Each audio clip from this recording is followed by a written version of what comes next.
Bom, meus amigos, vamos então aqui pegar uma prova da banca FGV, então, da Imbel, cargos de nível médio, tá? Para cargos de nível médio. Então, bora lá? Vamos pegar aqui a primeira questão. Olha só. Um escritor francês disse que nem os estadistas, nem os atores sabem se aposentar na hora certa. Então, vamos lá. Assinale a opção que apresenta a frase que reproduz corretamente o sentido dessa frase. Nem os estadistas, nem os atores sabem se aposentar na hora certa. Então, quem não sabe se aposentar na hora certa, nem estadista, nem atores. Então, letra A. Sabem aposentar-se na hora certa estadistas e atores? Não, aqui foi falado que nenhum nem outro sabe. Eles não sabem. Então, aqui é uma afirmação e aqui foi uma negação. Fora. Letra B. Estadistas e atores não sabem a hora certa aposentar-se. Desculpa, a certa hora. Aqui ele falou de na hora certa. Então, naquela hora que é conveniente, beleza? A certa hora é qualquer hora, beleza? Então, ela tem um valor generalizante, beleza?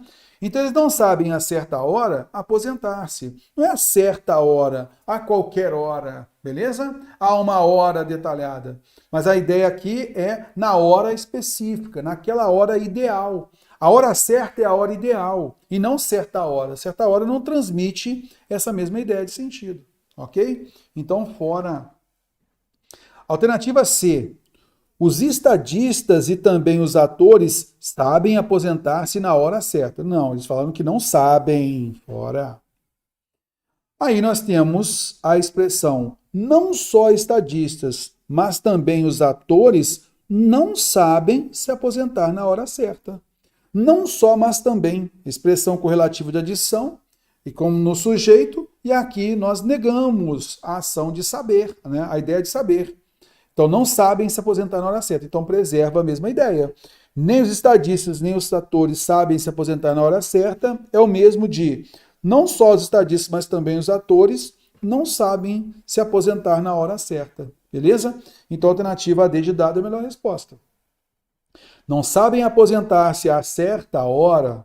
De novo aqui, ó. Hora certa é aquela hora ideal. A certa hora é uma hora indefinida. A certa hora, então certa aqui vai transmitir para a gente uma relação de indefinição, correto? Por isso, não sabe aposentar-se a certa hora, não só estadistas, como também os atores. A certa hora, né? Então aqui também nem a parte da crase, porque ele falou a certa, né? Alguma hora, beleza? Por isso, nós sabemos que a alternativa D de dado é que a gente tem que marcar, beleza?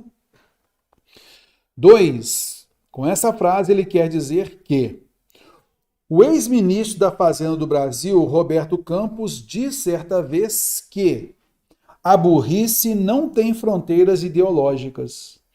A burrice não tem fronteiras. Com essa frase, ele quer dizer o quê, moçada?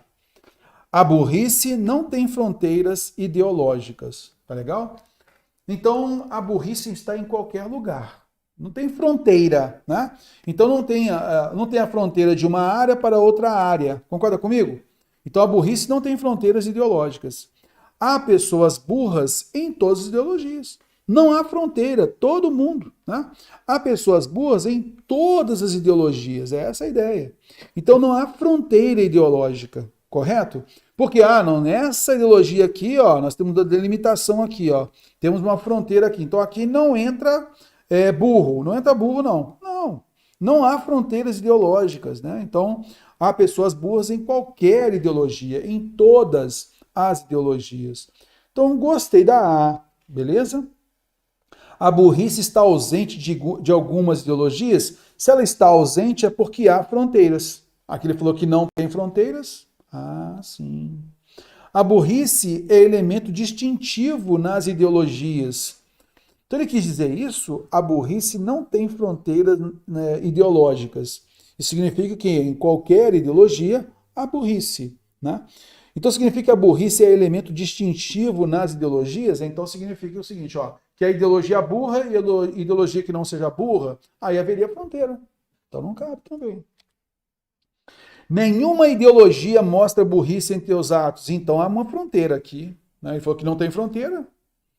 A burrice está presente em todos os países do mundo. Na realidade, essa daqui ela extrapolou. Por quê? Não se diz aqui são os quais países, são os países todos os países do mundo. Não é essa a necessidade. A burrice, a relação de fronteira aqui, por isso que ele colocou, é como se fosse fronteira de países e tal. Ele falou de fronteiras ideológicas. Então é qualquer ideologia. Tá legal? Então aqui se falou que a burrice está presente em todas as ideologias. E não significa em todos os países do mundo. Não é essa a correlação. Então não tem a relação aqui, ó. Aqui se extrapola, tá, ó, os países do mundo. Extrapolou. Alternativa A é a melhor resposta. Tá legal? Questão 3. Luís XIV afirmou: toda vez que preencho um cargo, gero 10 descontentes e um ingrato. Sobre essa afirmativa, assinale a opção correta. Toda vez que preencho um cargo, eu gero 10 descontentes e um ingrato. Por que ele gera 10 descontentes e um ingrato? Então, olha só, toda vez que preencho um cargo, então é alguém que tem, aqui inclusive a Luís XIV, né? Então ele falando isso, né? Então ele nomeia pessoas, correto? Então toda vez, ele fala, toda vez que preencho um cargo, eu gero 10 descontentes e um ingrato. Então aquela pessoa que ele indicou, ela é ingrata. E 10 descontentes. Poxa, podia ter sido eu, podia ter sido eu, podia ter sido eu. Alguma coisa nesse sentido. Tá legal? Vamos então aqui observar isso. Sobre essa afirmativa, assinar a opção correta. O governante nunca fica satisfeito com as nomeações para cargos públicos. Bom, ele falou aqui o seguinte, olha, toda vez que preencho um cargo, gero 10 descontentes e um ingrato. Ele não falou especificamente, ele não falou literalmente que Luís XIV fica descontente. Ele não falou literalmente que o Luís XIV ele não fica satisfeito. Ele não falou literalmente isso. Bom, mas há uma reclamação aqui do Luís XIV, concorda comigo? Olha, Teo. Toda vez que preencho um cargo, olha ele falando comigo, toda vez que preencho um cargo, gero 10 descontentes e um ingrato. Então ele está reclamando, concorda comigo? Então, ele está satisfeito? Não, cara. Dá para subentender que ele não está satisfeito. Que ele falou, toda vez que preencho um cargo, gero 10 descontentes e um ingrato. Toda vez que eu faço isso, eu tenho problemas. Então ele mostra que não está satisfeito com essa situação, correto? Tá, tudo bem. Pode ser, mas vamos observar o restante, né? Letra B. Nem todo indivíduo nomeado para um cargo público esquece o favor recebido pela nomeação. Nem todo indivíduo nomeado para um cargo público esquece o favor recebido pela nomeação. Significa que há gratidão. Só que é o seguinte, a gente tem que interpretar não o que a gente acha, né? Mas a gente tem que interpretar a expressão categórica aqui, ó, toda vez que. Eu tenho que fazer uma inferência a partir dessa afirmação. E a afirmação foi categórica. Toda vez que preencho um cargo, gero 10 descontentes e um ingrato. Então, toda vez tem um ingrato. Toda vez há um ingrato. Né? Essa pessoa nomeada, ela é ingrata. Então, para Luís XIV, toda vez, qualquer pessoa que é nomeada, ela vai ser ingrata. Então, aqui na alternativa B, nem todo indivíduo nomeado para um cargo público esquece o favor recebido pela nomeação. Isto é, ele não é ingrato. Mas para Luís XIV, sim. Todo nomeado é ingrato. Para ele é assim. Já que eu tenho que fazer uma inferência sobre essa afirmativa, né? Então ela não traduz a ideia dada pelo texto. Apesar de eu entender, pô, realmente, cara, não é possível, terror. Nem todo indivíduo nomeado para um cargo público esquece o favor recebido pela nomeação. Né? É natural, só que o texto ele é categórico. Tá? O texto mostra que todos eles são ingratos. Letra C. Os candidatos nomeados para um cargo público se mostram ingratos aos demais candidatos. Olha aqui, ó, alternativa C. Muito cuidado, até aqui estava linda. Até aqui estava lindo. Os candidatos nomeados para um cargo público se mostram ingratos. Até aí está certinho. Ingratos aos demais candidatos? Não, não é em relação aos demais candidatos. Mas o Luís XIV falou sobre a ingratidão com ele e não com os demais candidatos. Aqui está o erro. Alternativa D. A nomeação para um cargo deve obrigatoriamente estar ligada à competência do candidato. O obrigatoriamente aqui, ele é categórico para algo que aqui não é categórico. Aqui ele é geral. Toda vez que preenche um cargo, gera o 10 descontentes e o ingrato. Então aqui nada está falando sobre a obrigatoriedade da competência do candidato. O texto, então essa informação ela extrapolou. Beleza? Não tem isso, eu não consigo nem fazer inferência em relação a isso. Tá? Então, fora. Letra E. O preenchimento de cargos públicos é uma tarefa difícil, sim, pois todos os candidatos ficam descontentes. Bom, vamos lá aqui. Aqui ele fala que ele gera 10 descontentes e o ingrato. Tá? O preenchimento de cargos públicos é uma tarefa difícil, pois todos os candidatos ficam descontentes. Então ele fala que ele gera 10 descontentes. Não fala que é a totalidade que é descontente. Ele falou, ó, gero 10 descontentes e o ingrato. Como ele preenche um cargo e tem um ingrato, eu tenho certeza que cada cargo tem um ingrato. Pronto, fechou. Agora, 10 descontentes, ele generalizou. Então não tem certeza se todos eles, ó, todos os candidatos ficam descontentes. Beleza? Por isso a alternativa A é a melhor resposta. 4. Há um erro de construção na frase a seguir. Nenhum bem pode fundamentar-se na força, mesmo que a força fosse divina. Olha só, vamos observar aqui aquilo que a gente vê na nossa aula de verbo, tá legal? É a combinação de modo e tempo verbal. Nenhum bem pode fundamentar-se. Esse verbo está no presente do indicativo. Mesmo que é uma locução conjuntiva concessiva, mesma coisa de ir embora, né? E aí você percebeu o seguinte, que ela obriga o verbo a ficar no modo subjuntivo. Legal. Mas não cabe o pretérito imperfeito subjuntivo. Porque o pretérito imperfeito, o passado, não vai combinar com o presente. O que vai combinar vai ser o presente do subjuntivo. Nenhum bem pode fundamentar-se na força, mesmo que a força seja divina. Assinale a opção que o indica esse erro. O erro aqui está. Fosse deve ser substituído por seja. Aí sim, alternativa A. Divina deve ser substituído por de Deus? Deve ser porque é um erro colocar divina? Não. Nenhum deve ser substituído por nenhum? Não. Está certinho ali. Mesmo que deve ser substituído por embora? Mesmo valor, não deve ser substituído. Ele pode. Fundamentar-se deve ser substituído por se fundamentar? Então aqui o ideal é fundamentar-se, porque nós temos uma locução verbal e aí cabe ênclise ao verbo principal, não a próclise. Beleza? Então essa é a ideia, por isso a alternativa A é a melhor resposta. 5. Um jornalista americano afirmou: os ricos são diferentes de você e de mim. Eles têm mais crédito. Se reescrevêssemos este pensamento, substituindo o ponto entre os períodos por uma conjunção, a opção inadequada seria. Então vamos observar aqui o seguinte, olha. Os ricos são diferentes de você e de mim. Por que eles são diferentes de você e de mim? Porque eles têm mais crédito. Pronto.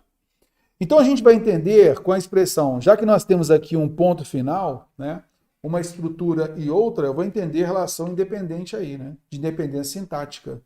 Então ele coloca já que, porque, dado que, visto que, tudo com valor explicativo. Beleza? Porque nós temos oração coordenada explicativa aí. Um período explicativo, correto? Aquilo que está diferente, já falou inadequada. A inadequada é o valor diferente dos demais. Então, tudo aqui eu posso entender o valor de explicação, já que, porque, dado que, visto que. Mas o entretanto é de oposição, é de contraste, é diversativo. O que o contexto não me traz. A diversidade. Os ricos são diferentes de você e de mim. E aí vem o esclarecimento. Porque eles têm mais crédito. Mas, Teô, as explicativas, a gente não viu conjunção ou locução explicativa como já que, dado que, visto que. A gente vê isso nas causais. Compreendo, sim. Mas a gente sabe que a gente pode pegar, fazer esse empréstimo das conjunções causais, jogando nas explicativas sem problema algum. Por que eu falo de elas serem explicativas aqui? Porque elas vêm de duas estruturas sintáticas independentes. Então, como eu sei que a subordinação ela é dependente da anterior, não poderia ter ponto final entre elas, a gente entende aqui, nesse caso, a transformação de um período simples, né, eles têm mais crédito, com valor explicativo em relação ao anterior, numa oração sindética explicativa. Já que, porque, dado que, visto que. Assim, o valor de contraste está aqui, adversativa, entretanto. Beleza? 6. Leia a seguinte frase. Assinar a opção que mostra os dois termos que são complementos do vocábulo anterior. Cara, então aqui é o seguinte, né? A gente vai compreender, e a banca gosta muito de cobrar isso. Toda a prova tem isso. A diferença de adjunta de nominal para complemento nominal. Direto a banca pede isso, né?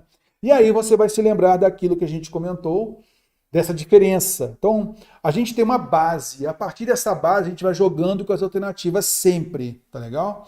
Então, vamos lá. Qual é o primeiro critério da diferença entre adjunta de nominal para complemento nominal? Primeiro critério é o seguinte. O termo preposicionado se ligou a um adjetivo ou a um advérbio, ele é complemento nominal. Tá? Então, vou colocar aqui do lado para você, ó, adjunta de nominal ou complemento nominal. Beleza? Ok, o critério 1, você vai perceber então que no 1 eu terei um adjetivo, tá? Ou advérbio mais termo preposicionado. Então, esse termo preposicionado será o complemento nominal. Então, eu poderia dizer o seguinte, moro longe de você. Tá legal?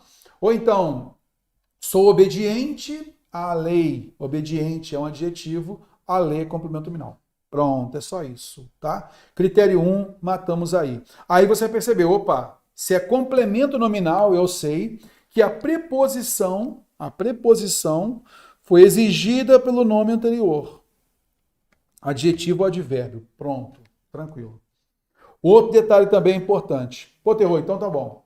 A gente tem aí adjetivo ou advérbio seguido de um complemento nominal. Ok. Ô, Terror, vem cá, e se o termo, se o vocábulo, o nome for um substantivo? Vamos para o critério 2. Se o nome for substantivo, se for um substantivo concreto, mais termo preposicionado, esse termo preposicionado será adjunta de nominal. Tá legal? Então aqui eu coloquei do lado aqui do adjunta de nominal, aqui, ó, seguindo para ele aqui, ó. Tá? Então, o termo preposicionado ligado a um substantivo concreto será adjunta de nominal. E qual a diferença de adjunta de nominal, Terror, para complemento nominal? Bom, o que você vai perceber então no adjunta de nominal é que a preposição não é exigida por nome anterior. A preposição é nocional, ela transmite matéria, conteúdo, posse, restrição, tá legal? Beleza, especificação e assim por diante. Já a preposição que inicia o complemento nominal é exigida, é regência nominal. É exigida por um nome anterior. Ok. Terror, e se eu achar de repente substantivo abstrato? Vamos para o terceiro critério, tá? No terceiro critério, o substantivo abstrato, tá? Então vou colocar aqui, ó, no meio, para você ter certeza, o substantivo abstrato. Substantivo abstrato, tá? Se esse substantivo abstrato, se ele for, aliás, vou ter que colocar aqui mesmo, ó, tem que ser assim, ó.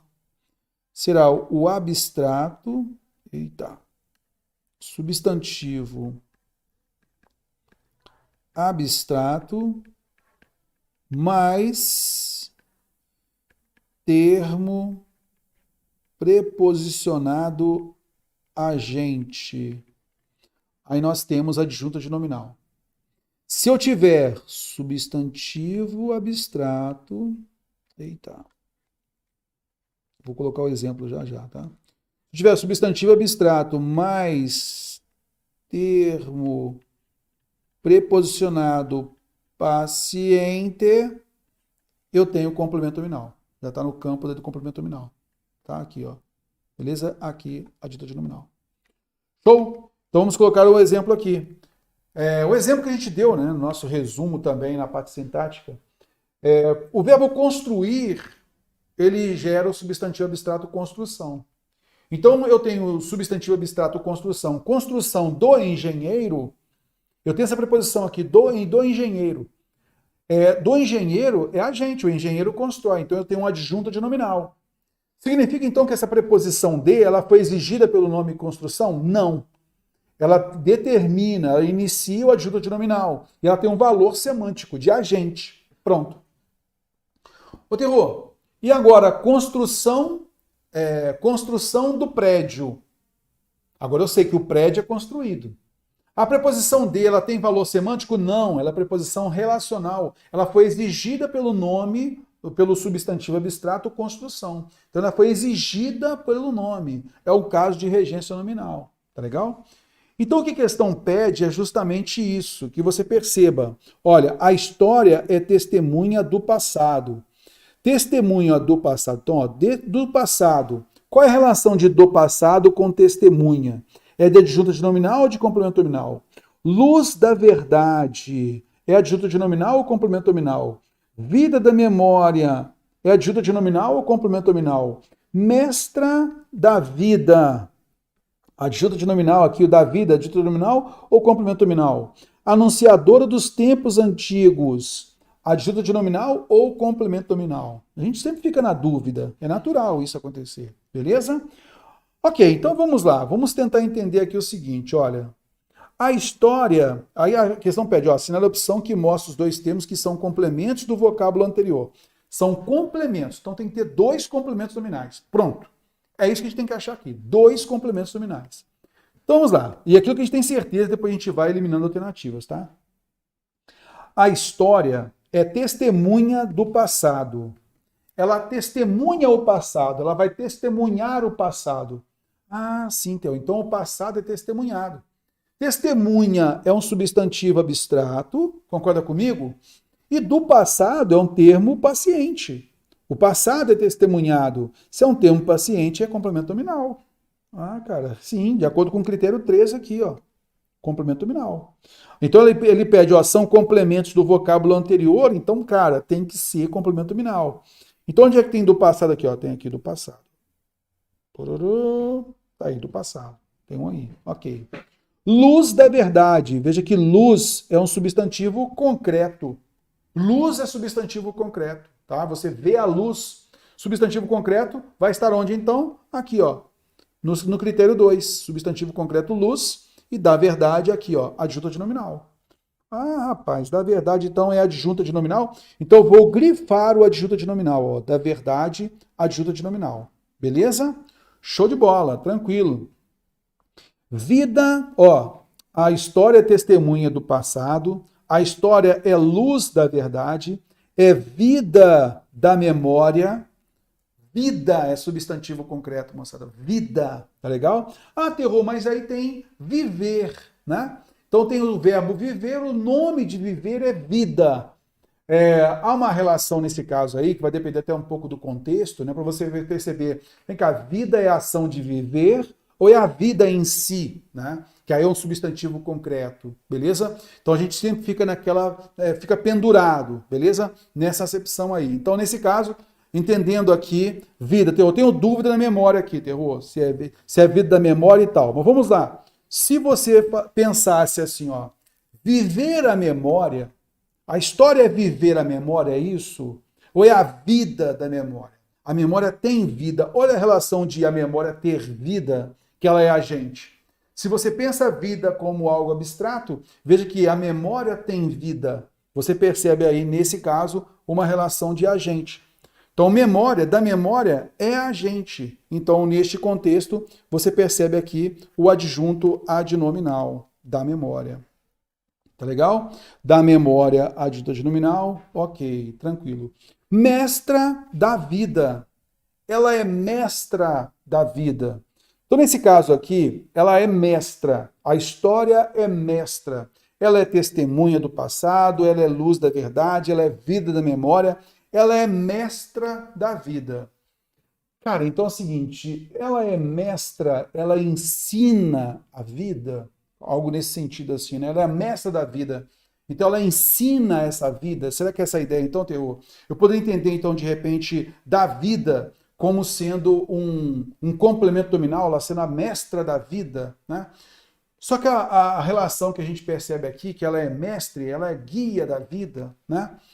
Então, aqui neste contexto, olha, entre vida, mestra da vida, beleza?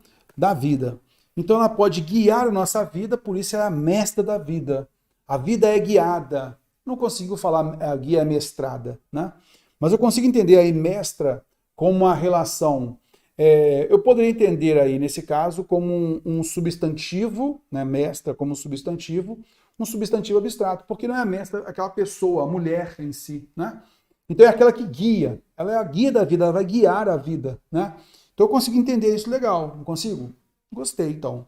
Então nesse caso aqui, se eu for entender aqui, ó, a mestra como é aquela que guia a vida, ela é a mestra da vida porque ela guia a vida, eu realmente consigo entender aqui como complemento nominal. Gostei. Então, da vida como complemento nominal. Da memória adjunta de nominal, ok? Da verdade adjunta de nominal também. E aí, da vida, eu entendo aqui como sendo complemento nominal. Ok. Da verdade, também já vi aqui como adjunta de nominal. Ó. Então, tem que ser alternativa D. Anunciadora dos tempos. Ela anuncia os tempos. Ela é anunciadora. Bom, anunciadora aqui é um adjetivo, beleza? Então, sendo um adjetivo, você perceber que na sequência será um complemento nominal. Tá legal? Então, dos tempos antigos aqui, olha, é complemento nominal. Porque anunciador é um adjetivo, critério 1 aqui, ó. Tá legal? Alternativa D de dado, então, é a correta. Então, aqui a gente foi esmiuçando isso, mas muitas vezes a coisa fica mais evidente pra gente. E você vai sempre trabalhando com eliminação de alternativas, tá legal? Para ter certeza sempre disso. Tudo bem? Show de bola, vamos à frente, questão 7. Nesta frase, emprega-se corretamente a expressão do qual, em função de ter sido empregado o verbo acordar. Olha só. A história é um pesadelo do qual estou tentando acordar.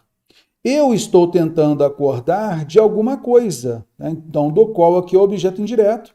A preposição de foi uma exigência do verbo acordar. Ok.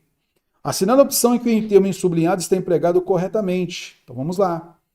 A cultura histórica tem o objetivo de manter viva a consciência de que a sociedade humana tem do próprio passado. Então vamos entender aqui, olha só. A cultura histórica tem o objetivo de manter viva a consciência de que a sociedade humana tem do próprio passado. O terror, vamos lá, vamos entender aqui. Nessa oração adjetiva aqui, eu poderia perceber aqui o seguinte, olha só. Oração adjetiva aqui, ó. A sociedade humana é o sujeito, correto? Sim, sociedade humana é o sujeito. Ok. A sociedade humana tem, não é? Tem, isso. Você falou que o verbo ter é transitivo direto, principalmente na aula de concordância. Você falou muito do verbo ter, né? Também na aula de sintaxe de oração você falou muito do verbo ter sempre, transitivo direto e tal. Ok, então é transitivo direto. Ok. Então a sociedade humana ela tem o quê? Ela tem consciência. O pronome relativo o quê? Ele é objeto direto. Então veja, dentro dessa oração subordinada adjetiva aqui, nós temos a seguinte ideia. A sociedade humana tem do próprio passado. Que a sociedade humana tem do próprio passado. Então, o que ele ocupa a função de objeto direto. Eu então entendo aqui o quê? Que a sociedade humana ela tem consciência do próprio passado. Então veja que do próprio passado, ele é um complemento, olha que coisa linda, cara. Ele é o complemento nominal de consciência. Só que consciência, ele está sendo retomado pelo pronome relativo o quê? Está vendo só? Então, na realidade, ele é um complemento do que expressa o pronome relativo o quê? Tá legal? Complemento nominal. Por quê? Quando a gente lê que aqui, a gente entende consciência. Então, é a consciência do próprio passado. Coisa linda, cara. Muito show de bola. Né? Então, a alternativa A está errada por isso. Tem que ser que. A história é uma galeria de quadros de onde há poucos originais e muitas cópias. Olha só, terror. O verbo haver, ele é um verbo transitivo direto no sentido de existir. Poucos originais e muitas cópias é o objeto direto composto. Há poucos originais e muitas cópias onde, e não de onde. Não cabe aí origem, né? Mas especificamente onde, tá legal? Então não cabe de onde, fora. Letra C, compra. Olha, compra não o que consideras oportuno, mas no que te falta. Olha só. Nós temos então aqui o verbo comprar no imperativo afirmativo, cujo sujeito é tu, oculto tu, tá? Tu compra. Por que, Terror? Mas não tem que ser compras? Compras, se nós tivéssemos aí o verbo no presente do indicativo. Eu compro, tu compras. Mas agora eu vou pegar o imperativo, tá? Então, vou pegar de onde? Do presente indicativo. Eu compro, tu compras. Corto o S, compra tu. Ah, sim. E o verbo comprar é transitivo direto. Ô, Terror, é para comprar o quê mesmo? Compra isso, mas isso. Tira a preposição E aqui. Eu tenho, então, aqui um objeto direto composto. Objeto direto composto. Tá legal? Numa relação de oposição, porque tem uma adversativa mas aí.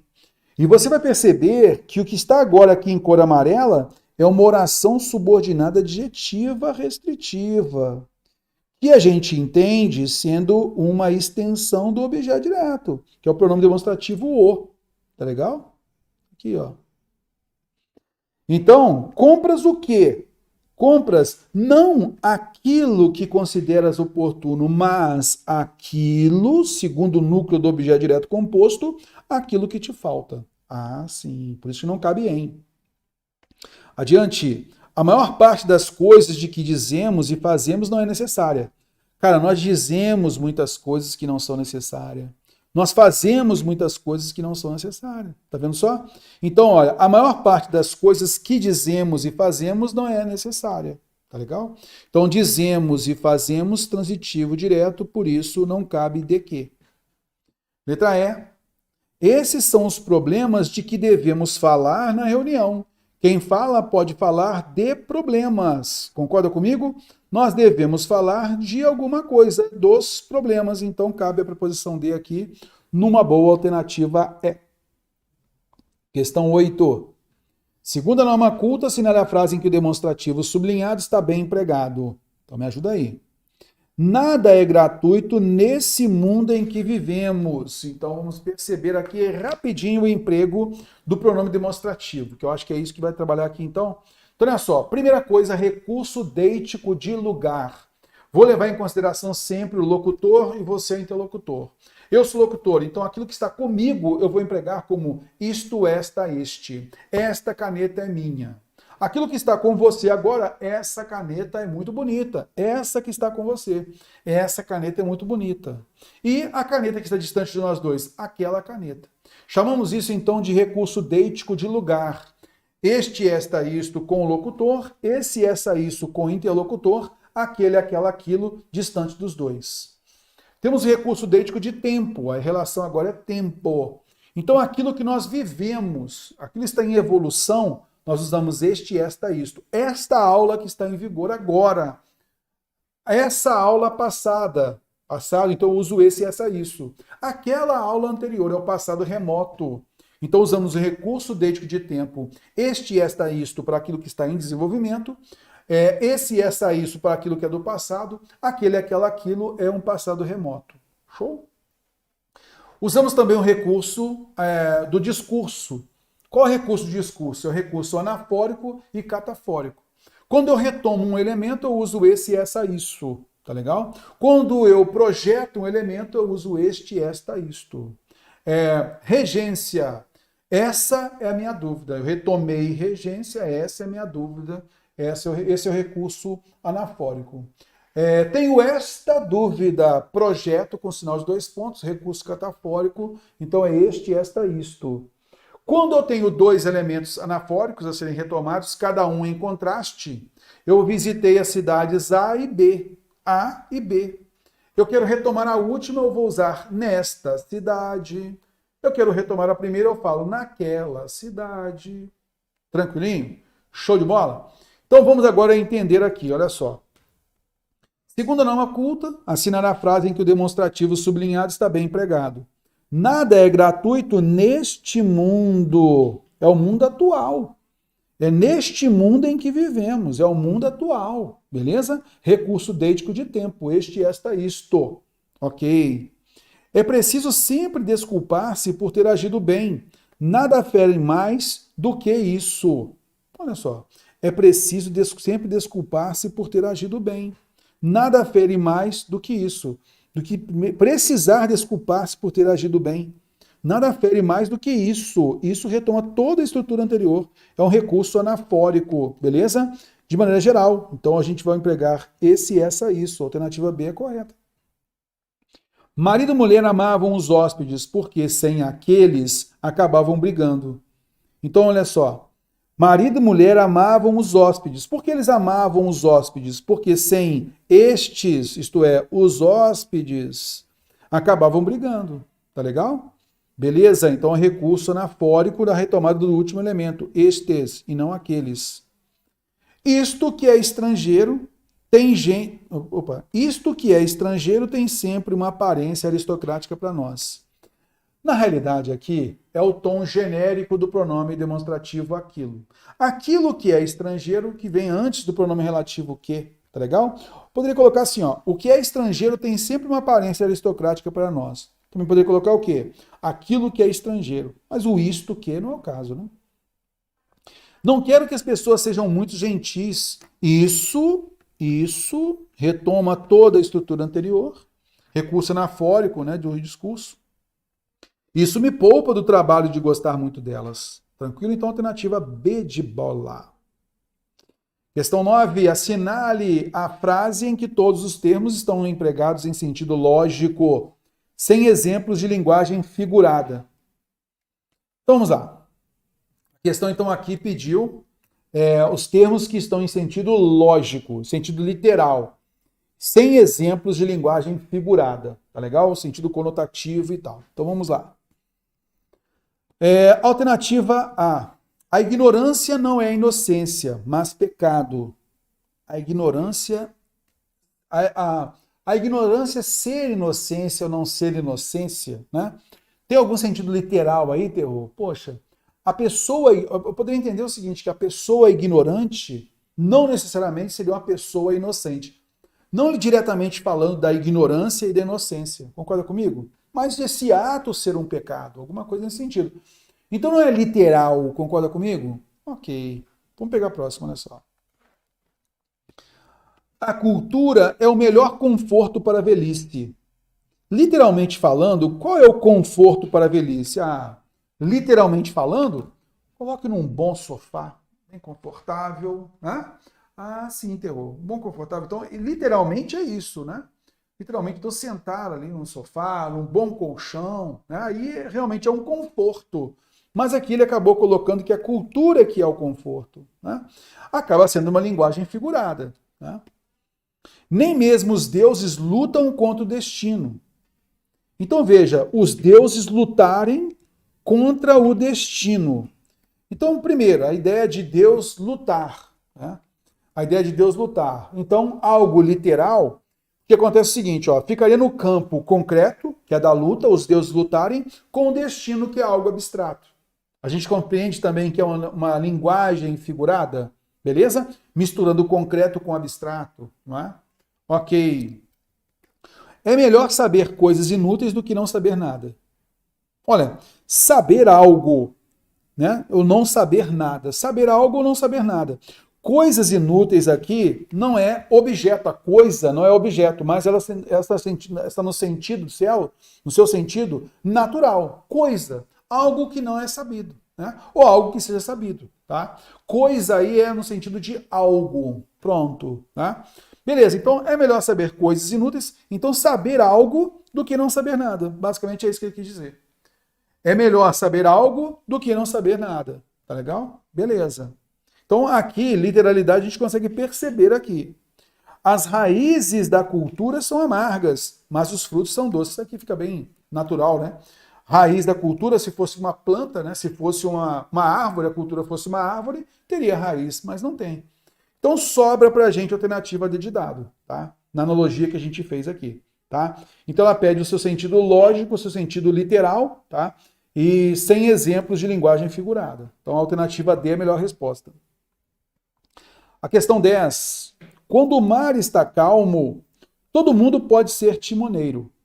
Essa frase nos diz que...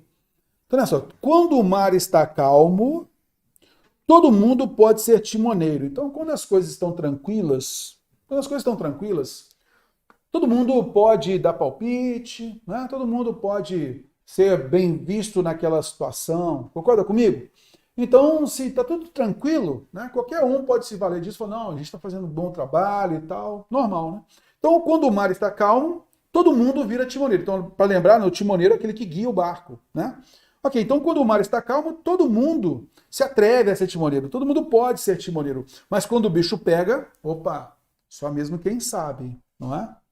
Ok, então essa frase nos diz que podemos gastar dinheiro se estamos bem financeiramente? O que eu quero que você observe aqui é o seguinte: a relação do campo semântico, né? O campo financeiro com o mar está calmo, a gente tem que fazer uma relação lógica aí, tá? Não é uma interpretação literal, mas uma relação lógica.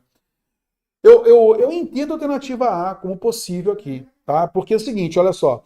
Quando o mar está calmo, isto é, quando você está bem financeiramente, todo mundo pode ser timoneiro. Então a gente pode gastar quanto a gente quiser. Caberia uma noção dessas possibilidades, Terror?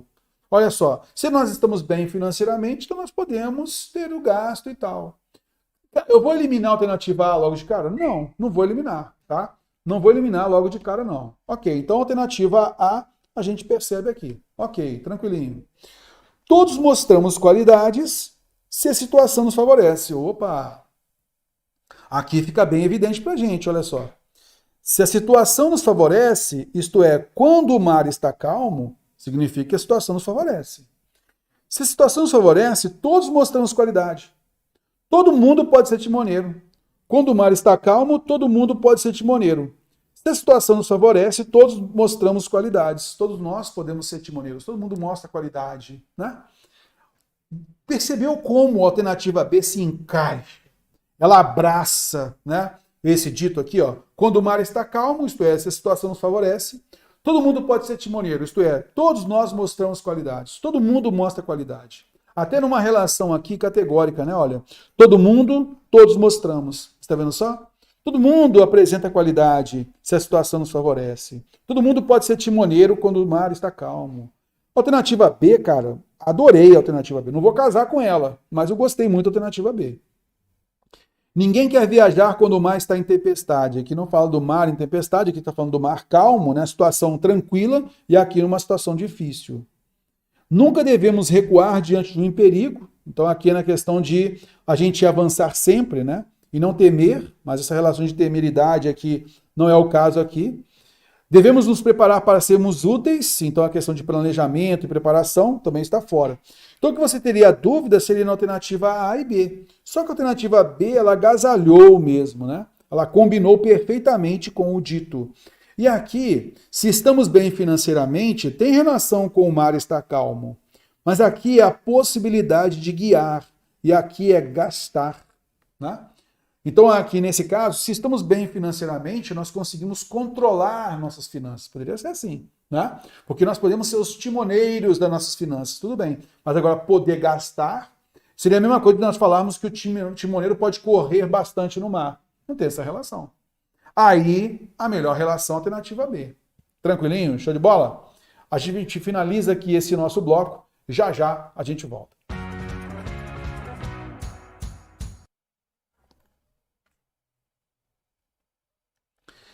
Beleza, meus amigos? Tranquilinho. Vamos lá, então, observando aí. Banca FGV nível médio. Então, a gente já percebeu a parte gramatical aí sendo cobrada, né? Para você perceber numa boa. Tranquilo? Então, aqui, Bruno, já... Aí, cara, ó, fazer comparação CESP com FGV é bem complicado, tá? Então, algumas coisas que a banca CESP admite, banca FGV não, e assim por diante. Então tem que tomar cuidado mesmo, tá, Bruno? Ok, então todos têm que estudar, porém CESP acho mais objetiva na cobrança e não muito subjetiva. Sim, a análise da FGV, né? A gente percebe isso bastante mesmo. Legal, cara. Muito bom, eu gosto muito de ver vocês comentando aqui, sabe? Muito bom mesmo, porque vocês vão trocando ideias. Isso é muito massa, muito legal. Show de bola, tranquilinho. Lembrando que no nosso site, né? professordesterror.com.br, vocês têm questões gratuitas lá, basta vocês acessarem e vocês têm acesso Vocês então podem fazer as questões lá, tá? Banca FGV, Banca IBAD, IDECAN, CESP, assim por diante. É só se inscrever lá no nosso site e vocês têm tudo isso gratuitamente. Show de bola? Tudo bem, tranquilinho, belezinha. Então vamos partir para a próxima, a questão 11 em diante, tá legal? A gente pega então da questão 11 em diante a partir de agora. Bora, bora? Vamos que vamos fazer prova, é bom demais. Na boa, na boa. Na boa, na boa, na boa. Fazer prova é gostoso demais, fala a verdade. É bom de... Eu sei que você está falando, caraca, errou. É bom, mas que é bom mesmo. Sabe por que é bom, cara? É a mesma coisa do atleta que está treinando, tá? O atleta. O que mais o atleta quer fazer? Ele quer entrar na Olimpíada, quer fazer a corrida dele, ele quer executar. A mesma coisa no futebol. O jogador lá está treinando. Na hora de treinar, na hora de fazer o jogo, na hora de cobrar o pênalti, na hora de ganhar o campeonato, ele quer estar lá sempre, né? O artista, ele quer estar no palco, né? Então ele ensaia, por quê? Porque ele quer estar no teatro lá, estar no palco, ou de repente o filme dele estreando lá e tal, no cinema e tal, é isso que ele quer. Concurseiro é isso, cara. Concurseiro, você fica no treino, agora é a hora da prova. Então fazer prova é muito importante para você ganhar dinamismo, tá legal? Dinamismo. E muitas vezes o que as provas cobram, com base no seu conhecimento gramatical e na forma de interpretação de texto, ela quer de você o quê? Lógica. Que você ganhe na lógica também, tá? E a banca FGV, ela cobra demais essa lógica, tá legal? Então, ó, ficar bem ligado nisso. Show? Belezinha, então vamos pegar aqui a questão 11, tá? E vamos adiante e vamos vibrando, moçada. Vamos lá então. Questão 11, comigo na tela.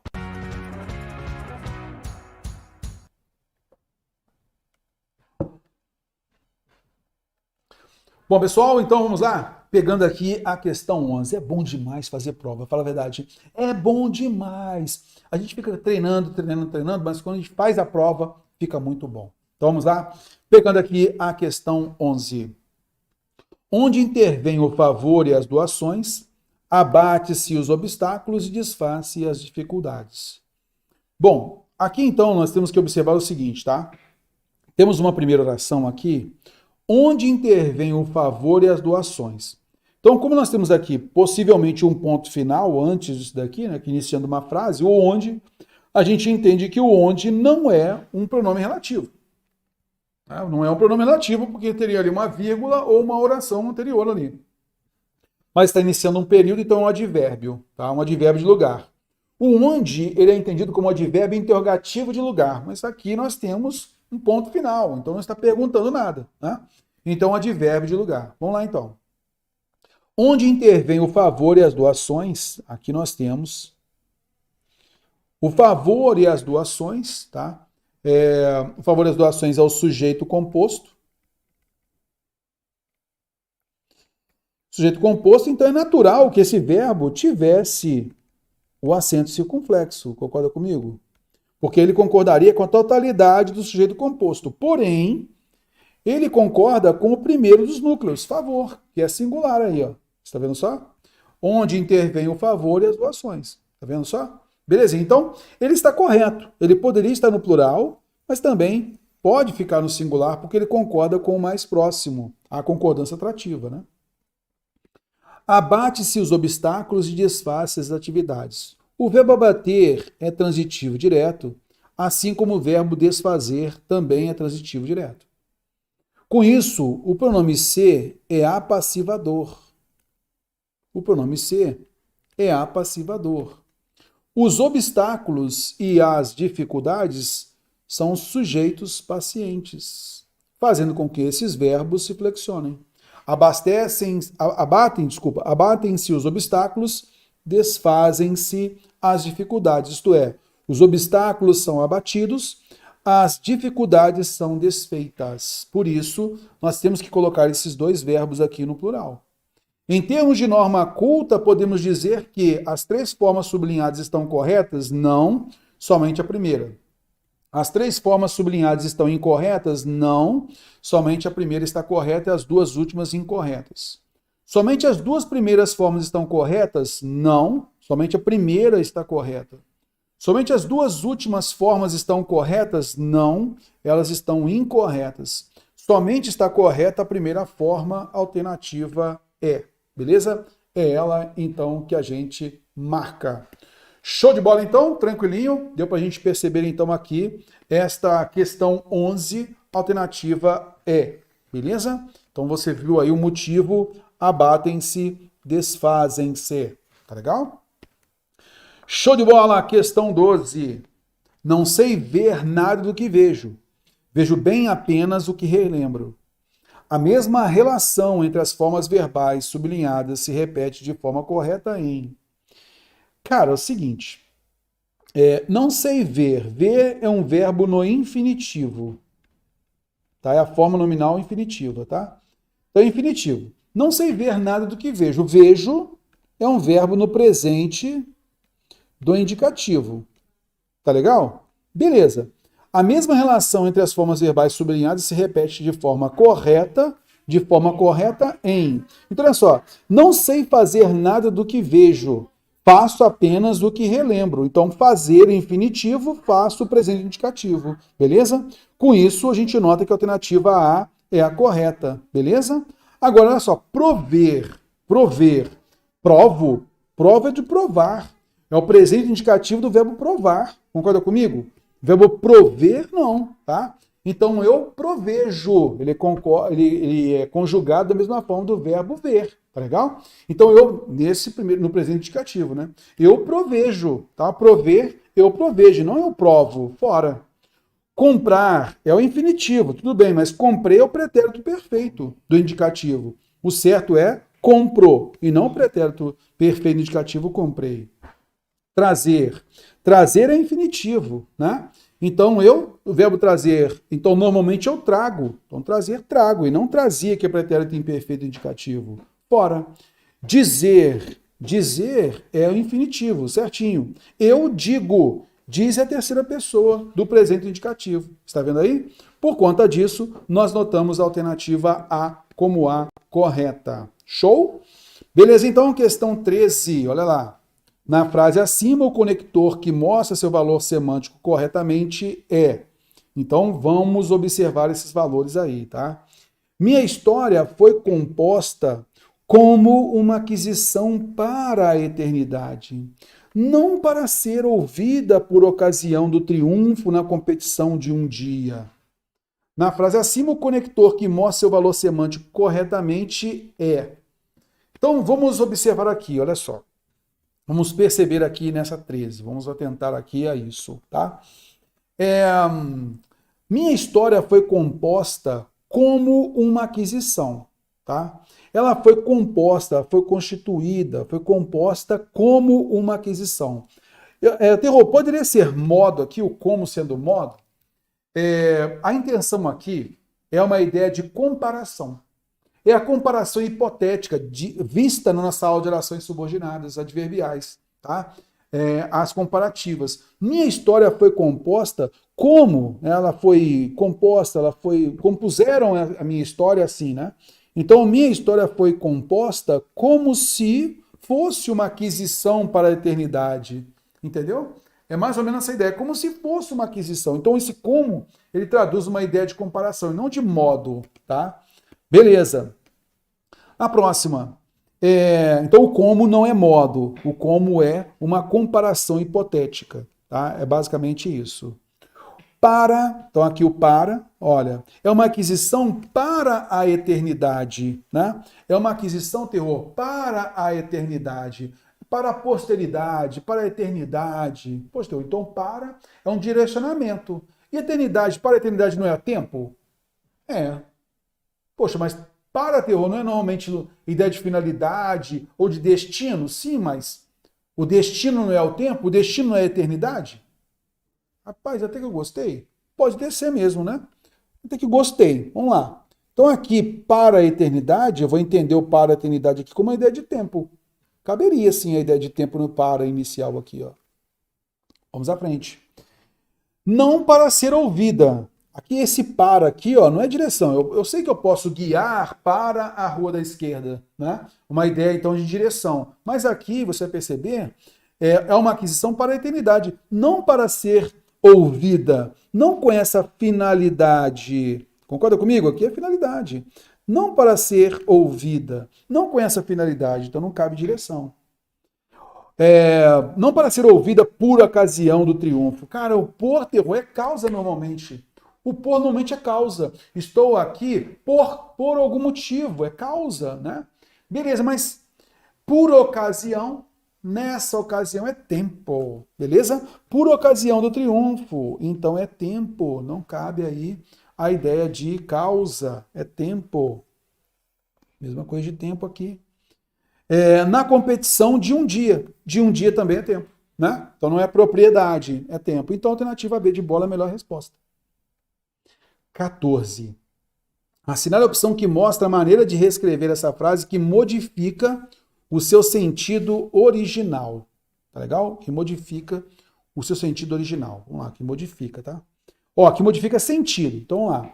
O pessimismo, depois que você se acostuma com ele, é tão agradável quanto o otimismo. Então, olha, eu tenho primeiro aqui, ó. Se está pedindo modificação de sentido, tem que analisar, ó. Depois que é uma relação temporal posterior, tão agradável quanto uma relação de similaridade, tá? De comparação, de similaridade. Então, vamos lá. O pessimismo, após acostumar-se com ele, depois que você se acostuma com ele, então após acostumar-se com ele. Então, após, ok, mantém a relação temporal posterior. É tão agradável quanto o otimismo. Cara, é tão agradável quanto o otimismo, mantém essa relação também de similaridade. Gostei. Mas ele quer aquilo que modifica, né? Tão agradável quanto o otimismo é o pessimismo. Então a relação de similaridade continua aqui. Após acostumar-se com ele, relação temporal posterior está aqui também, bateu. O pessimismo é tão agradável quanto o otimismo, relação de similaridade, ok? Depois que você se acostuma com ele, relação de temporalidade posterior, ok? Letra D. O pessimismo é tão agradável quanto o otimismo. A relação aqui de similaridade é a mesma. Desde que, nós vimos que desde que, na nossa aula de oração subordinada adverbial, desde que é condicional, desde que você se acostume. Olha, caso se acostume, né? Então aqui ele passa a ser condicional. Beleza? Então mudou o sentido. Pronto, mudou o sentido, alternativa D. Depois que você se acostuma com o pessimismo, depois que é uma relação temporal posterior, ok. Ele é tão agradável quanto o otimismo, relação de similaridade, ok? Por isso a alternativa D de dado é correta. Mamãozinho com mel, bora lá. Questão 15. Disse da melhor companhia, sua conversa é instrutiva, seu silêncio formativo. Sua conversa é instrutiva, seu silêncio é formativo. Elipse verbal aqui, beleza? Ok, vírgula vicária, né? O emprego da vírgula justificado na frase acima pela mesma razão em que ocorre na seguinte frase. Então, na nossa aula de sintaxe de oração, a gente mostrou a vírgula vicária, também chamada elipse verbal, lembra? Então vamos lá, vamos achar esse mesmo motivo aqui, ó. A imaginação não faz castelos no ar, mas transforma cabanas em castelos no ar. Então aqui nós temos, na nossa aula de orações coordenadas, nós falamos sobre isso, né? A vírgula antes da conjunção adversativa é obrigatória, está aí. Motivo da vírgula, ligar orações coordenadas adversativas, tá? Aliás, ligar oração coordenada adversativa anterior. O homem ama a companhia, mesmo que seja apenas a de uma vela que queima. Então, mesmo que seja apenas de uma vela, a gente viu isso aqui numa aula de oração subordinada adverbial, adverbial concessiva essa daqui, a vírgula que separa a oração adverbial posterior à principal, a vírgula é facultativa, né? Então não é o mesmo motivo. Para o desesperado, a partida não parece menos impossível do que o retorno. A gente viu, quanto à pontuação, a gente viu esse dativo, né? Para o desesperado, isso é, na opinião dele, né? Na visão dele, na perspectiva dele, no ponto de vista dele. É chamado dativo de opinião. Ele o seu comportamento em relação à pontuação é como se fosse um adjunto adverbial, tá legal? Então essa vírgula aqui, ela existe, mas ela não é obrigatória, tá? Mas a vírgula marca esse dativo de opinião. Vimos dativo de opinião, nós vimos na aula de preposição com seus valores, tá? A gente falou, isso aqui transmite opinião e tal. A gente viu isso na aula de pronome, quando a gente falou do para mim, tá? Quando a gente trabalhou pronome pessoal oblíquo tônico, e também na aula de sintaxe de oração. Na parte de pontuação a gente também abordou isso, tá? Ok. Ai de quem é só, pois se cai não tem quem o levante. Pois se cai não tem quem o levante, a gente pode entender aqui um valor coordenativo explicativo, por isso a vírgula antes do pois aí. Não, terror, eu entendi adverbial causal. Tudo bem, a vírgula também ocorre por oração, só isso. Beber pouco é bom, não beber é trágico. Então dá para a gente subentender o verbo é aqui. Então é a chamada vírgula vicária, porque ela substitui uma palavra, no caso, o verbo. É a chamada elipse verbal, a alternativa a é a correta. Belezinha? 16. Todas as frases a seguir estruturam-se a partir de uma comparação, à exceção de uma. Assinale-a. Vamos lá, moçada. Então, à exceção de uma. Todas têm comparação, à exceção de uma. O sono é um rastejar do homem dentro de si mesmo. Terror? Errou. Cadê a comparação? Tem comparação aí, tio? Pelo amor de Deus. Você vai ver a comparação nesta relação. O sono é um rastejar. É porque nós temos aqui a chamada metáfora, uma figura de linguagem, né? Então, o sono é como se nós estivéssemos rastejando, né? Então, ele é visto como se uma pessoa estivesse rastejando, mais ou menos isso, tá? Na situação de. Então, aqui nós temos a chamada metáfora, tá? A metáfora é uma figura de linguagem que a gente sempre diz que é uma comparação ideológica. Tá? É uma comparação que não é literal. É basicamente isso. Tá? Então, ela utilizou de um tipo de comparação, que é a comparação metafórica, que é uma figura de linguagem. Tá? Sem dúvida, o sonho é para o espírito o que o sono é para o corpo. Então, houve uma comparação. O sonho é para o espírito da mesma forma que o sono é para o corpo. Tá legal? O sonho é para o espírito como o sono é para o corpo. Outro tipo de comparação também, correto? Beleza. Letra C. Quem conhece os outros é sábio. Quem conhece a si mesmo é iluminado. Quem conhece os outros é sábio. Quem conhece a si mesmo é iluminado. Há alguma comparação? Olha, assim como os outros são sábios, a si mesmo não é uma comparação. Eu até faço uma estrutura contrastante aqui, ó. Quem conhece os outros é sábio, mas quem conhece a si mesmo é iluminado. Então não tem um valor aí de comparação. Concorda comigo? Gostei da C, hein? Vamos adiante. É tão difícil observar a si mesmo quanto olhar para trás sem se voltar. Aí, o tão quanto, né? O conectivo comparativo literal aí, beleza? Estrutura comparativa. Letra E. Para o socialismo, assim como para a religião cristã, a pior propaganda são os seus sequazes. E assim como também é um conectivo comparativo de igualdade. Por isso, a alternativa C é que a gente tem que marcar. Tá? Ela é a exceção, não tem comparação aí. 17. Um pensamento célebre diz: conhece-te a ti mesmo. Assinale a opção que mostra a variação formal de pessoa dessa frase imperativa que está gramaticalmente errada. Boa essa questão, cara. Muito boa. A banca FGV é fera demais, cara. Ela é muito fera. Conhece-te a ti mesmo, né? Então veja que é um imperativo afirmativo, correto? Beleza, então como é que eu formo o imperativo afirmativo, Terror? Ah, tá. Então é o verbo conhecer, né?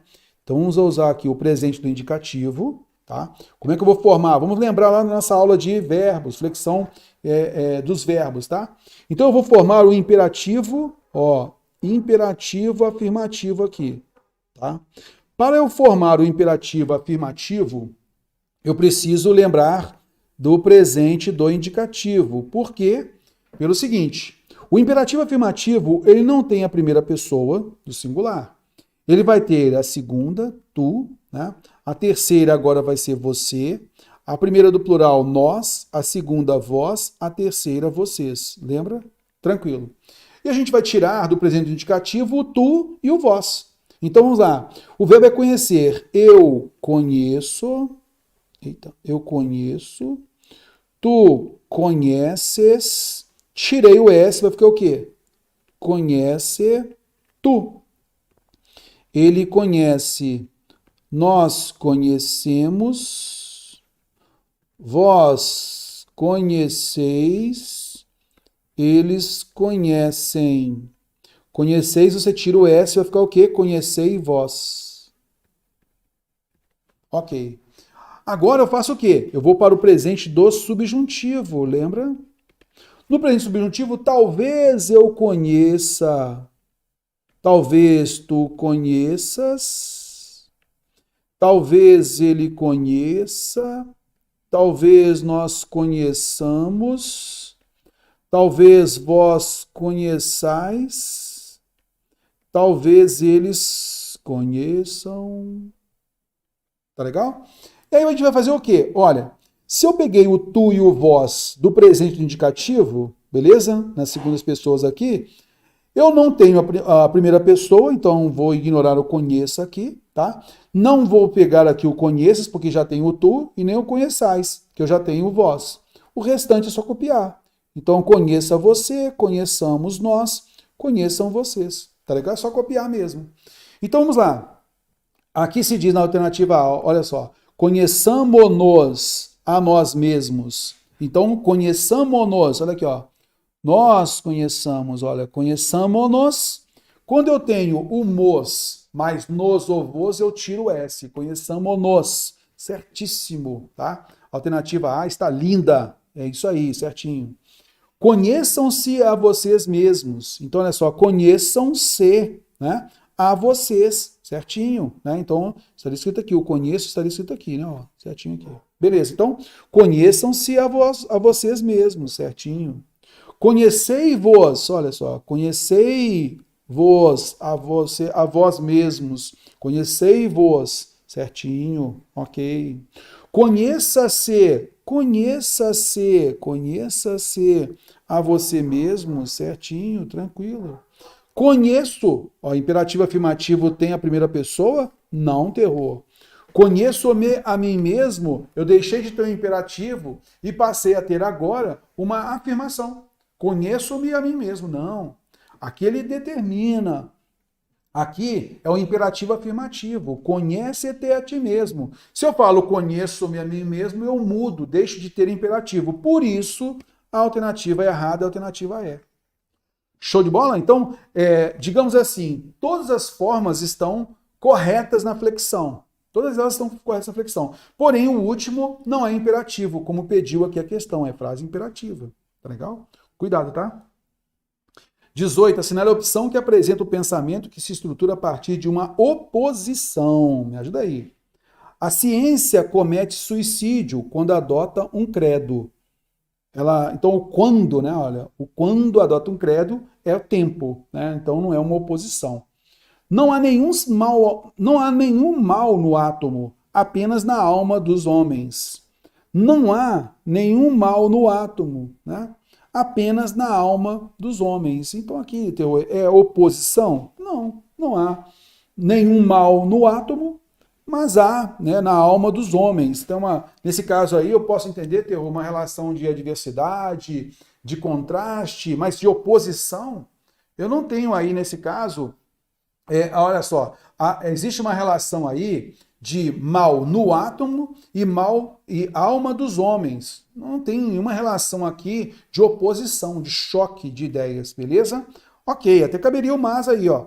Não há nenhum mal no átomo, mas apenas na alma dos homens, correto? Sim, mas não é uma adversidade, não é oposição. Uma ciência que hesita em esquecer seus fundadores está perdida. Que tipo de ciência é essa? Aqui é uma restrição, olha. Uma ciência que hesita em esquecer seus fundadores, isso aqui é uma restrição, tá? Não tem relação de oposição aqui. Porque é uma oração de subordinada adjetiva aqui, restritiva. Um cientista não é o homem que fornece as verdadeiras respostas, é quem faz as verdadeiras perguntas. Opa! Então, olha só, respostas e perguntas. O cientista não é o homem que fornece as verdadeiras respostas. O cientista é quem faz as verdadeiras perguntas. Então, a resposta e pergunta tem uma relação de oposição aí. Mas é quem faz as verdadeiras perguntas. Aqui sim cabe a oração coordenada assindética adversativa com uma noção de oposição. Aí sim, show de bola. Letra E. É preciso observar simplesmente. O espírito do observador deve ser passivo, ou seja, deve calar-se. Ele ouve a natureza e escreve o que ela dita. Então aqui é apenas um acúmulo, né? Orações coordenadas aditivas, assindéticas, e a gente também tem a explicação, ou seja, aqui, beleza? Então basicamente é isso. Então a alternativa D de dado é realmente a resposta correta. 19. A grande tragédia da ciência. O massacre de uma bela hipótese por parte de um horrível fato. Interessante isso daqui, né? Vamos lá, vamos entender isso aqui. Qual é o sinal de 2 pontos? Ele vai explicitar a terrível tragédia da ciência, tá legal?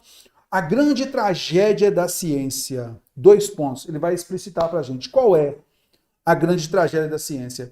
O massacre de uma bela hipótese por parte de um horrível fato. Então, um fato que vai detonar a ciência, tá? Aquela ideologia, aquela hipótese, melhor dizendo, aquela hipótese apresentada, tá legal?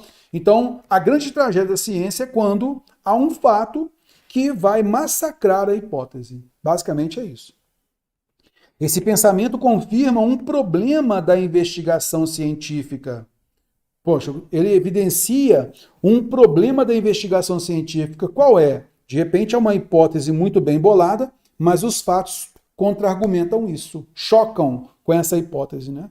Os fatos não confirmarem as hipóteses. Concorda comigo? Os fatos derrubarem as hipóteses. É esse um problema na investigação científica, né? Os fatos se apoiarem em hipóteses possíveis? Não, aí não seria um massacre. As hipóteses serem comprovadas pelos fatos não seria um massacre de uma bela hipótese. Não serem criadas hipóteses prováveis para os fatos, aí a parte de criação, né? Não seria massacre. Os fatos e as hipóteses mostrarem harmonia completa não seria um massacre de uma bela hipótese. Assim, esse massacre é justamente os fatos não confirmarem as hipóteses, por isso alternativa A. 20. Minas já escolheu o território de sua capital, cuja descrição Olavo Bilac está fazendo na Gazeta. Belo Horizonte parece antes uma exclamação que um nome. Sobram na história mineira homens honrados e patriotas para designar a capital futura. Machado de Assis. Vamos lá então.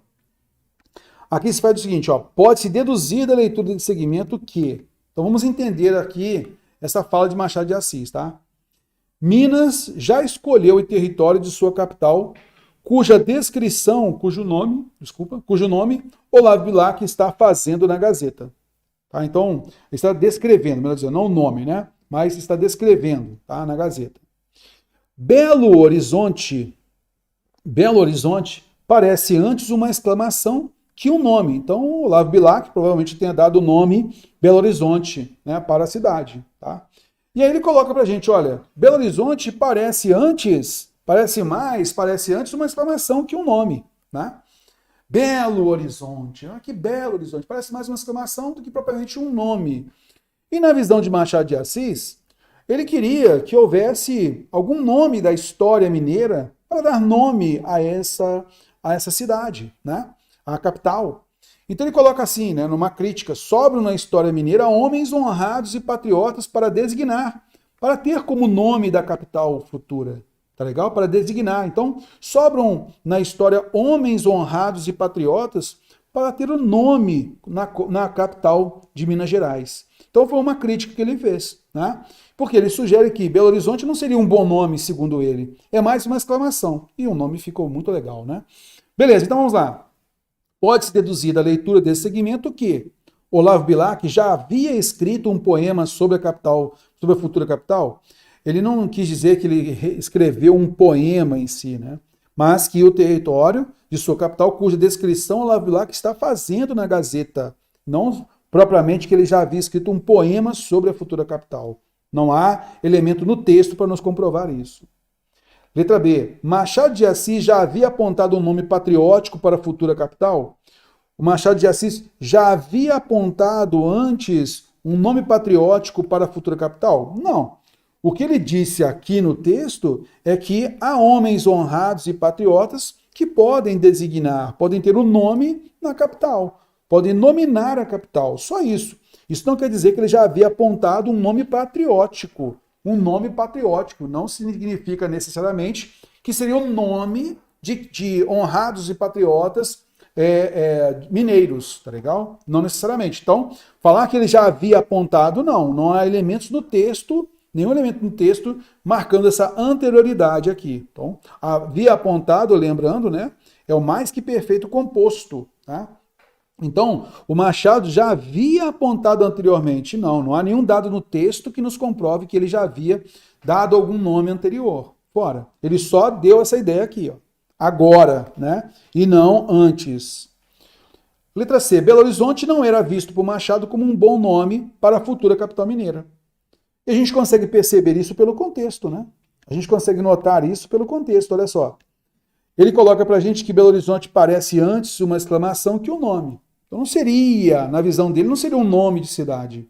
E aí ele deu como uma possível nomenclatura, né? Ele colocou lá as possibilidades, ó, sobra na história mineira homens honrados e patriotas para designar a capital futura. Então ele acabou colocando ali a sua ideia, beleza? Então dá para a gente notar que já haviam dado o nome Belo Horizonte para a cidade e ele não tinha gostado. Então não era visto por Machado como um bom nome para a futura capital mineira. Alternativa C está de acordo. O território destinado à futura capital mineira era montanhoso e completamente desconhecido. Não há aqui elementos no texto, né, que dê essa ideia de dedução da leitura. Tá? Aqui, especificamente no texto, não. Pelo nosso conhecimento de mundo, tudo bem. O território destinado à futura capital mineira era montanhoso e completamente desconhecido. Completamente conhecido cai por terra, né? Porque ele já falou aqui da capital, não é completamente desconhecido. A escolha de um nome de homem não considerado honrado e patriota para a capital de Minas já tinha sido sugerida. Não há nenhum elemento que comprove que já havia sido sugerido algum outro nome, tá? Assim como o mais que perfeito aqui, composto, havia apontado, não cabe porque nós não temos vestígio no texto, assim também tinha sido sugerida, outra, né? Que também é o mais que perfeito composto e nós não temos nenhum elemento no texto que nos comprove isso. Por isso, a alternativa C realmente é a melhor resposta. Gabarito aí sugerido para você, tranquilinho? Show de bola? A gente finaliza aqui esse nosso comentário da prova e no próximo bloco a gente vai fazer um raio-x dessa prova. Vamos lá.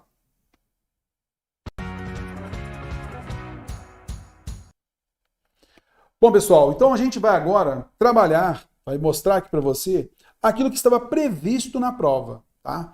Esse é o conteúdo programático, né, previsto no edital. Esse é o conteúdo programático, beleza? Ok, então a gente vai perceber aí, ó, questão 1, 2 e 3, cobrando a interpretação de texto. Depois, na questão 4, emprego de tempo e modo verbal, a gente observou aí o tempo verbal, né? Na questão 5, cobrando conjunção, a conjunção coordenativa, a gente observou lá. Na questão 6, a gente percebeu a diferença de complemento nominal para a adjunta de nominal e o valor da preposição, né, preposição relacional, exigida por um nome anterior. Depois a gente viu a regência nominal e verbal com o pronome relativo. Depois, na questão 8, a gente trabalhou o pronome demonstrativo, a gente até fez um resuminho lá do pronome demonstrativo, né? Questão 9, trabalhando a significação contextual de palavras, estão pedindo linguagem figurada, não tendo isso no texto, no conteúdo programático, tá? Estão pedindo lá a relação lógica e tal, foi mais numa interpretação de texto, né? Mas no conteúdo programático não tem previsão de linguagem figurada, conotação e denotação. A banca pediu a mais, tá? Mas entra como significação contextual de palavras e expressões. Questão 10, aí né, a interpretação. 11 foi a questão de concordância que a gente viu.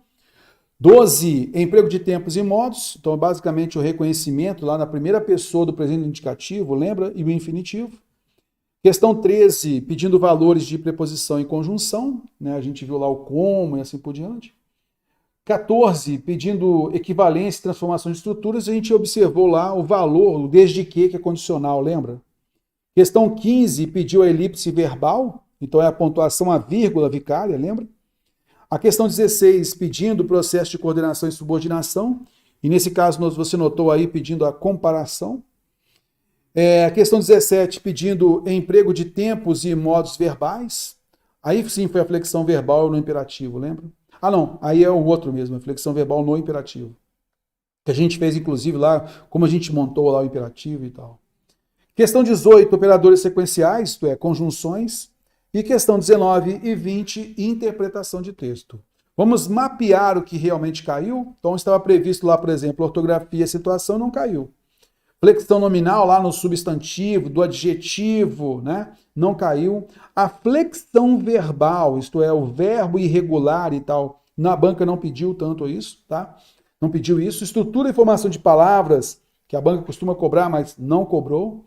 E pedindo a pronome e expressão referencial, né? Para trabalhar, então, a coesão, também não foi cobrado. Assim, a gente finaliza o comentário da prova tendo uma ideia, né? A gente fez um mapeamento aí para observar o que realmente a banca cobrou. Beleza? Espero ter ajudado. Um grande abraço. Valeu!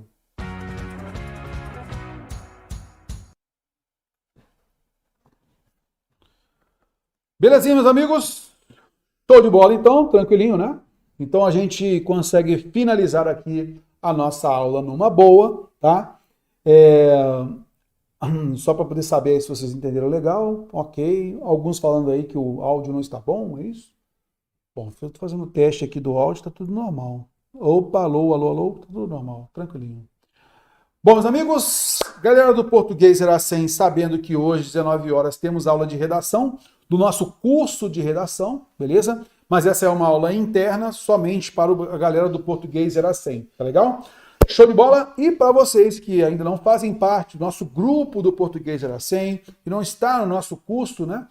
Português Iracem, a gente se encontra amanhã. Amanhã também a gente tem aula trabalhando banca FGV aqui com vocês.